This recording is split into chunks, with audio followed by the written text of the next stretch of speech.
দেখো বন্ধুরা, এতদিন বৃষ্টি হয়েছে, আমি খিচুড়ি রান্না করার সময় পাইনি, তাই আজকে বানিয়েছি এক হাঁড়ি খিচুড়ি। আর এখানে দেখো হচ্ছে চিকেন কষা,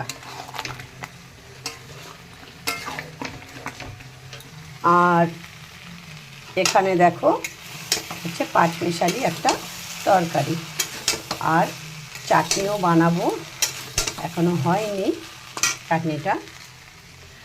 তো এতদিন আমি বৃষ্টিতে সবার পোস্টে খিচুড়ি দেখেছি, দেখে দেখে আমার খুব খেতে ইচ্ছা করছে। আমাদের টুম্পা সোনা খিচুড়ি পাঠিয়েছিল, ওটা দেখে তো আমার অনেক খেতে ইচ্ছে করছিল। তো আজকে এই চিকেন কষার সঙ্গে খিচুড়ি বানাচ্ছি। তোমরা যে যে খাবে আজকে চলে এসো। আজকে বৃষ্টি নেই, কিন্তু খাওয়ার লোকটা আছে, আর আমার ছেলেগুলোও খেতে চেয়েছিল খিচুড়ি। তো এই যে খিচুড়ি চিকেন রেডি।